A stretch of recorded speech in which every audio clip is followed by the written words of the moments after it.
हरे कृष्णा। हिंदू मान्यता के अनुसार हम माथे पर अलग अलग प्रकार का तिलक लगाते हैं, जिसे तिलक, टीका या फिर बिंदी के नाम से जाना जाता है।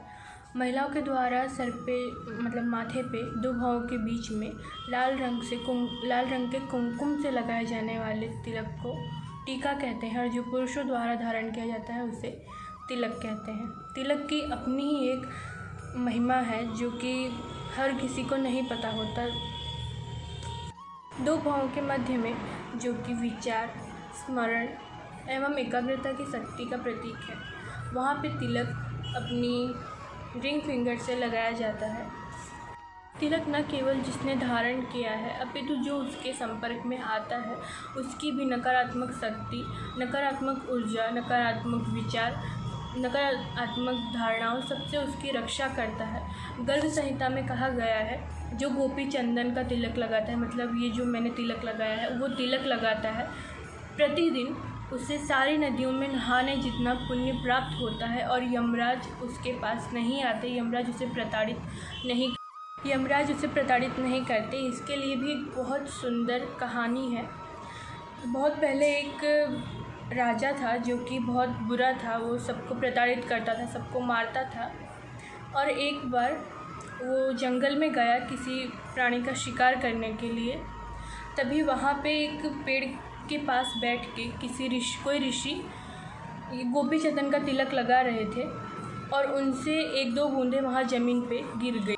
इतने में राजा जब शिकार करते करते कहीं पे गया और उसके किसी शस्त्र से उसकी खुद की मृत्यु हो गई, उसका सर धड़ से अलग होके गिर गया, और वो वहाँ जाके गिरा जहाँ की उस गोपी चंदन की कुछ बूंदें गिरी थी, और उसके सर पे जो कटा था उस पे उस तिलक का जो बूंदें गिरी थी उसके अंश उसके मस्तक पे, उसके सर पे लग गए।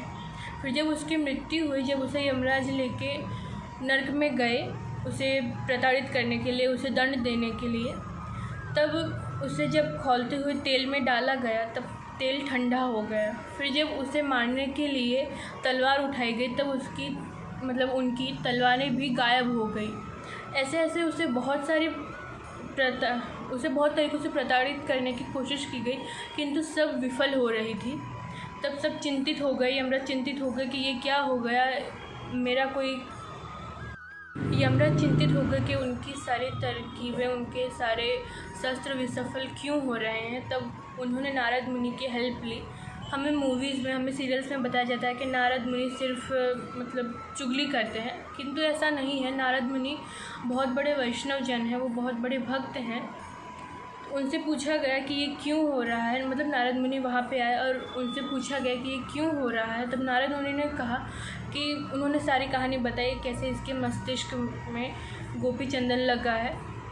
तब जाके पता चला कि क्यों इसकी इसको प्रताड़ित हम नहीं कर पा रहे हैं। ये महिमा है गोपी तिलक की, गोपी चंदन की। जो गोपी चंदन लगाता है उसके पास न तो सर्प आ सकता है, न बुरी शक्तियाँ आ सकती हैं, न भूत प्रेत आते हैं, न उसके साथ कुछ बुरा होता है।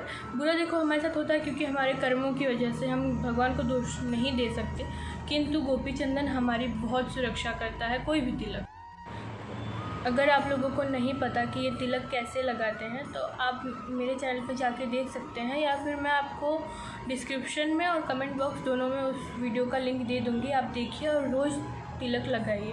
हरे कृष्णा।